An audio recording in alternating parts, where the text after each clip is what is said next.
గాఢ నిద్రలో ఉన్న రాఘవయ్యకి ఒక్కసారిగా మెలకువ వచ్చింది. హఠాత్తుగా వేరే ప్రపంచం నుండి ఇక్కడికి వచ్చి పడినట్టు అనిపించింది. చుట్టూ చూసుకున్నాడు. తన భార్య సుజాత పక్కనే నిద్రపోతూ ఉంది. రాఘవయ్యకి బాగా దాహంగా అనిపించి సుజాతని లేపుదాం అనుకుని కూడా ఆగిపోయాడు. పగలంతా బోలెడు పనులతో అలసిపోయిన సుజాత ముఖం నిద్రలో కూడా చాలా అలసటగానే ఉంది. రోజువారి పనులకు తోడు పండుగ, ఇంటికి వచ్చిన అల్లుడికి మర్యాదలతోనే రోజంతా గడిచిపోతుంది సుజాతకి. రాఘవయ్య లేచి నీళ్లు తాగుదామని బయటికి వచ్చాడు. ఫ్రిడ్జ్లో నుండి బాటిల్ తీసుకుని తాగుతుంటే అప్రయత్నంగా చెవులకి ఏవో మాటలు వినిపించాయి. తల తిప్పి చూస్తే గోడ గడియారం అప్పటికే ఒకటి చూపిస్తుంది. ఇంకా పిల్లలు నిద్రపోనట్టు ఉంది అనుకుంటూ మళ్ళీ తన గదివైపు నడిచాడు. ఇంతలో కూతురు అల్లుడు గట్టిగా వాదులాడుకోవడం వినిపించేసరికి రాఘవయ్య అడుగులు ముందుకు కదలలేదు. వాళ్ళ అంతరంగిక విషయాలు వినడం తప్పని తెలిసినా అల్లుడు ఎందుకంత గట్టిగా అరిచాడు అని రాఘవయ్యకి కంగారుగా అనిపించింది. మెదడు వెళ్ళమని చెప్తున్నా మనసు కదలడం లేదు. ఒకేసారి బోలెడు ఆలోచనలు మనసు నిండా ముసిరాయి. పెళ్ళయి సంవత్సరం కూడా కాలేదు. ఎప్పుడూ సంతోషంగా కనిపించే వీళ్ళు ఎందుకిలా గొడవ పడుతున్నారో రాఘవయ్యకి అర్థం కాలేదు. అల్లుడు కిషోర్ కూడా నెమ్మదస్తుడే. ఎప్పుడు గట్టిగా మాట్లాడడం కూడా వినలేదు తను. తప్పని తెలిసినా అలానే కదలకుండా నిలబడిపోయాడు. రమ కొంచెం గొంతు తగ్గించి మాట్లాడుతుంది. అమ్మా నాన్న నిద్రపోతున్నారు, కాస్త మెల్లగా మాట్లాడు అంటోంది.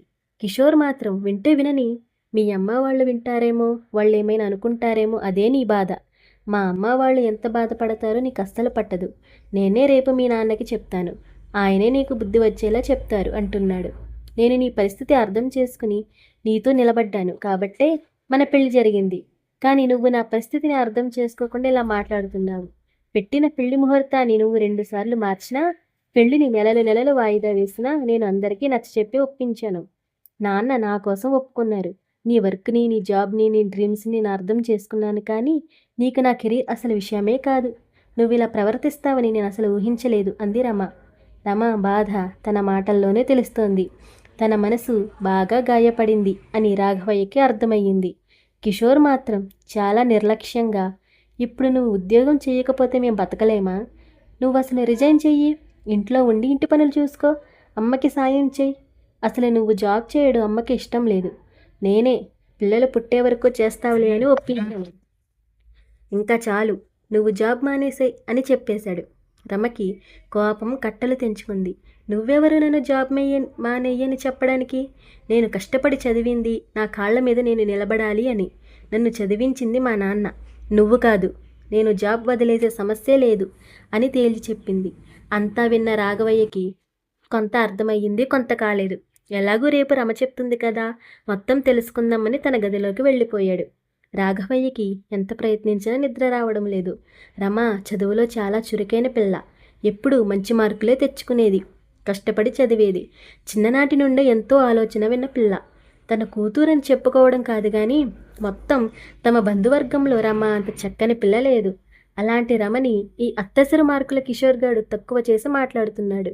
రమకు ఈ సంబంధం వచ్చినప్పుడే అందరూ అన్నారు, కిషోర్ రమకి సరితూగడు అని. రమ అలా అనుకోలేదు.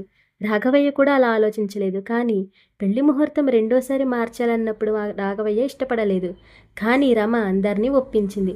కిషోర్కి ఇది మంచి అవకాశమని, తన కెరీర్లో ఎదుగుతాడని, ఇది ఇద్దరికీ మంచిదే కదా అని సర్ది చెప్పింది.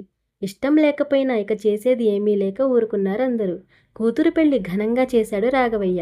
ఆనాటి నుండి ఈ రోజు వరకు వాళ్ళు సంతోషంగా ఉన్నారని, రమ కోరుకున్న మనిషితో హాయిగా ఉందని అనుకున్నాడు రాఘవయ్య.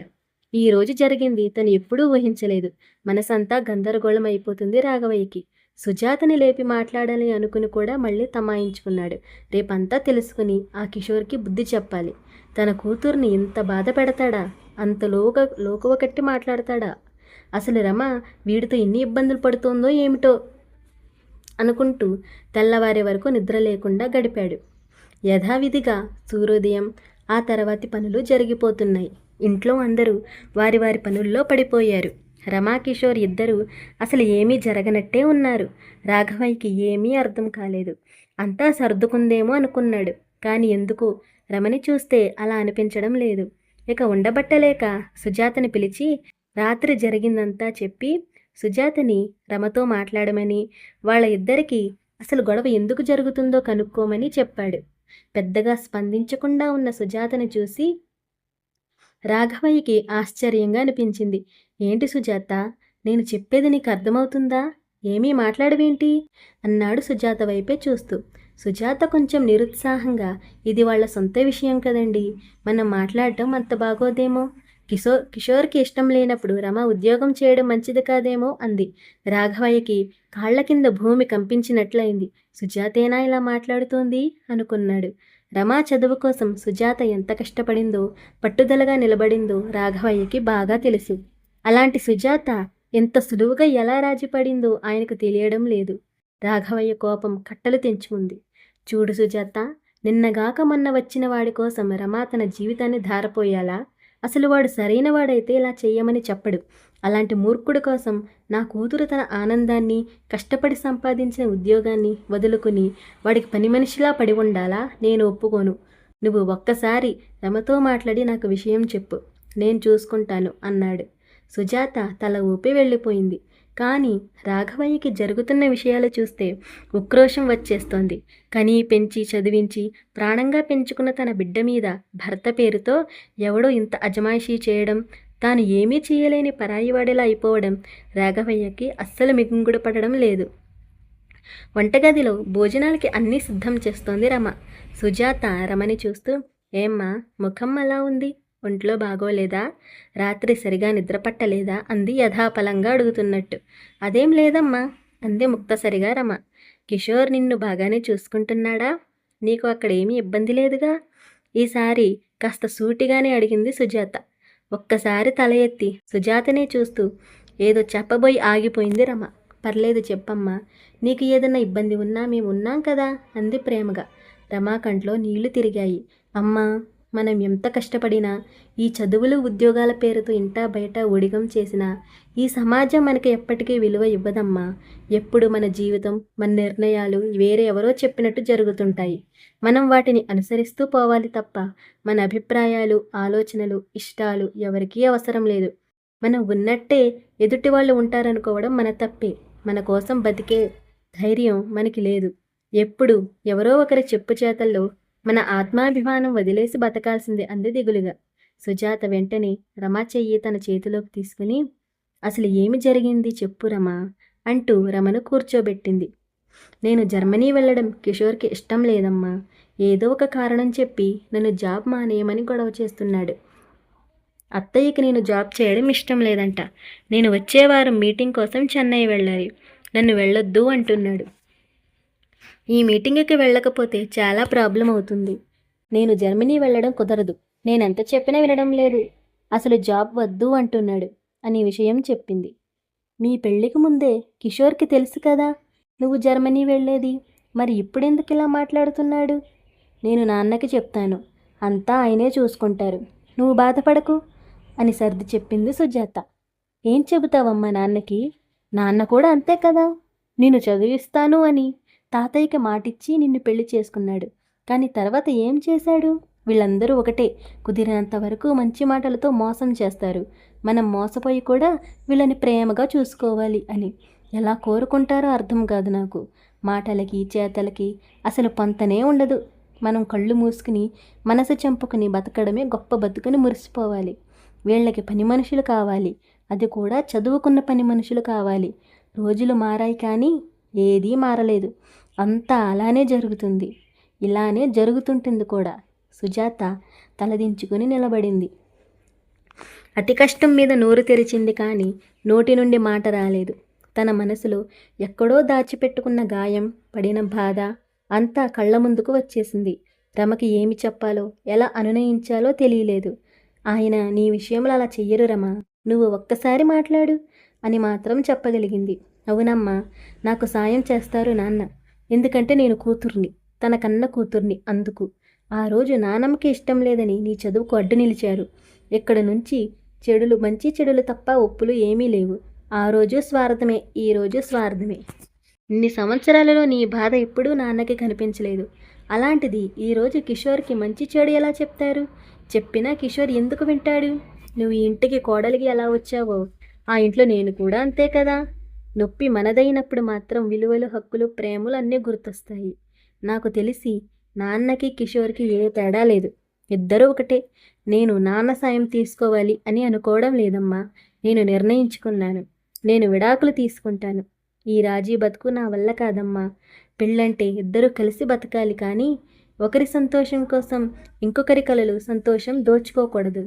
నీకు ఉన్నంత ఓపిక నాకు లేదమ్మా. నీకిది తప్పని అనిపిస్తే నన్ను క్షమించు అంటూ రమ సుజాతను హత్తుకుంది. సుజాత మొత్తం నీరైపోయింది. గది బయట ఉండి అంతా వింటున్న రాఘవయ్యకి రమ ఒక్కో మాట ఒక్కో చెంపదెబ్బలా తగిలింది. రాయిలా అక్కడే నిలబడిపోయాడు. తను ఇన్ని సంవత్సరాలుగా తెలిసి కూడా తెలియనట్టు, పెద్ద విషయాలు కానట్టు నటిస్తూ వచ్చిన తప్పులన్నీ కళ్ళ ముందు కదలాడాయి. తనకి అంతా తెలుసు. సుజాతకిచ్చిన మాట, తల్లి మాట విని తన స్వార్థం కోసం తప్పిన మాట. ఆ రోజు సుజాత తండ్రి కూడా ఇలాగెంతో క్షోభపడ్డాడు. కానీ కూతురి కాపురం కోసం నోరు మెదపలేదు. తల్లి లేని పిల్లని ఇంట్లో ఒక్కదాన్నే వదిలి నేను పనికి వెళ్ళిపోతున్నా అని. సుజాతకి చదువు అంటే చాలా ఇష్టం బాబు. మీరు పెళ్లి తర్వాత కూడా చదివిస్తానంటే పెళ్లి చేస్తాను. తన చదువు ఖర్చు నేనే చూసుకుంటానని పెళ్లికి ముందే చెప్పారు రాఘవయ్య మామగారు. రాఘవయ్య చాలా సంతోషంగా ఒప్పుకున్నాడు. పెళ్లి జరిగాక సుజాత అత్తగారు ఉచితంగా పనిచేసే పని మనిషిని వదులుకోలేక చదువు కుదరదు అంది. ఇప్పుడు చదువులు ఉద్యోగాలు చెయ్యాలా ఊళ్ళేలా అంటూ దెప్పిపొడిచింది. రాఘవయ్య అంతా చూస్తూ మౌనం వహించాడు. తల్లి చేసేది తప్పని తెలిసిన సుజాతని బలిచ్చేశాడు. మామగారు పడే బాధ, సుజాతలో ఉన్న వేదన అన్నీ రాఘవయ్యకి తెలుసు. తన కళ్ళ ముందే సుజాత జీవం లేకుండా తిరుగుతున్నా, నవ్వు మర్చిపోయి పనిచేసే యంత్రంలా మారిపోయినా తను చలించలేదు. ఇది పేరు పెట్టని బానిసత్వం కాదా? రాఘవయ్య సిగ్గుపడ్డాడు, కన్నీరు కార్చాడు. తను ఇప్పుడు ఏదీ మార్చలేడు. చేయగలిగిన నాడు తనకి అవసరం అనిపించలేదు. ఇప్పుడు చేయటానికి ఏమీ లేదు. రమా చెప్పిన ప్రతి మాట నిజం. మన మంచి చెడులు అన్నీ నీటి మీద రాతలు. అమ్మకి, అక్కకి, కూతురికి ఒక న్యాయం, భార్యకి మరో న్యాయం ఉండదు కదా. మన బంధాలను బట్టి మన ఆలోచనలు, తప్పు ఒప్పులు మారిపోతుంటాయి. న్యాయాలు ఎక్కడ తెలుస్తాయి? తన తల్లికి సుజాత ఒక కోడలిలా కాకుండా కూతురైతే ఇలా చేస్తుందా? తల్లి మీద ప్రేమ ఉంటే భార్య జీవితం బలి చేయడం ఏ విధంగా న్యాయం? మనిషిని మనిషిలా చూడాలి, తప్పుని తప్పులాగే చూడాలి. మనకి నచ్చిన వాళ్ళు చేసినంత మాత్రాన తప్పులు ఒప్పులు కావు. అలాంటి వాళ్ళని సమర్థించిన వాళ్ళు నేరస్తులు కాకపోరు. తాను తన తల్లితో మాట్లాడి ఉండవచ్చు, సుజాతను చదివించి ఉండవచ్చు, కానీ చేయలేదు. ఇప్పుడు కిషోర్ని తప్పుబట్టడంలో అర్థం లేదు. 6 అడుగుల రాఘవయ్య సిగ్గుతో కుచించుకుపోయాడు, మరుగుజ్జైపోయాడు. సుజాత రమణ తీసుకుని వంటగది నుండి బయటకు వచ్చింది. రాఘవయ్యకి ఇప్పుడు సుజాత ముఖంలో అలసట కనిపించడం లేదు. బేలగా, దీనంగానూ లేదు.